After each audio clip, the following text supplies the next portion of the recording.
Okay, next up is a movie many people think was snubbed come Oscar time, but others think it didn't even deserve any consideration at all. That movie is, of course, Che, the really long biopic depicting the life of Che Guevara, who, depending on, I guess, who you ask, is either a revolutionary hero or others see him as no more than a glorified killer.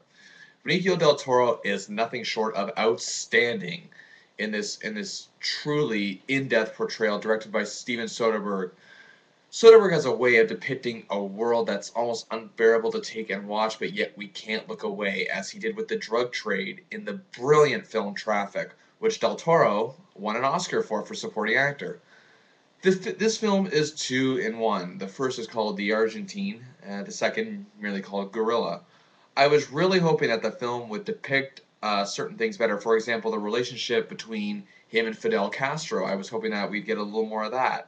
While it did a great job of showing how they were great comrades in arms, I really wish a little more depth was used in that aspect. There's also no explanation of why he chose to leave Cuba after the revolution, or no reason why he ended up in Bolivia.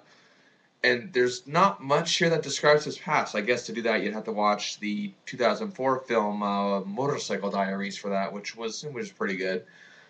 While this movie was a pretty good job of portraying Che as who he was, too many things like the things I named are just let go way too easily. As a matter of fact, I wish there was a way we could peer into his idealistic thinking due to his communist beliefs. I'm not saying we need to have some contrived scene where he states what his beliefs are, but there could have been some traits there that should have had more light shone on it, so to speak, that make it visible to us as to why his mentality is the way it is. Maybe I completely missed the point again. I don't know, but the fact is, I didn't see it. The film definitely has a goal in what it wants to accomplish, but to me, the things that go by in this film just really leave a huge gaping hole at times in terms of understanding. I do like, however, the way that they show how he has his methods while never changing his methods that don't change can work somewhere and fail somewhere else. And the film did a great job of accomplishing that. That was loud and clear to me.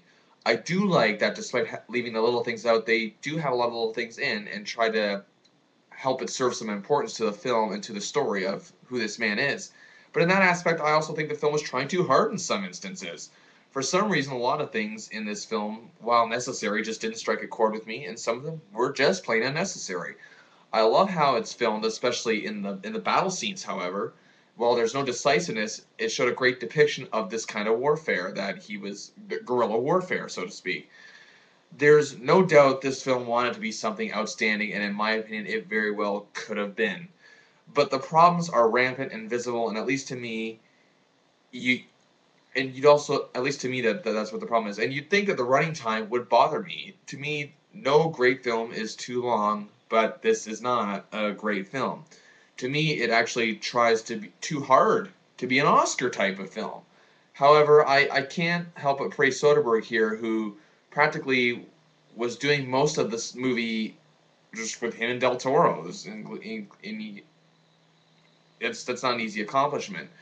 This was his vision, and he did practically everything he possibly, I guess, could do with it. And also, Del Toro did give an Oscar-worthy performance here. There's no doubt in my mind, and I would have given him a nomination over Sean Penn any day. So that said, I'm on the fence again here, but you know what? His performance was passionate. I liked a lot of its style. So, a marginal recommendation again, 3 stars out of 5.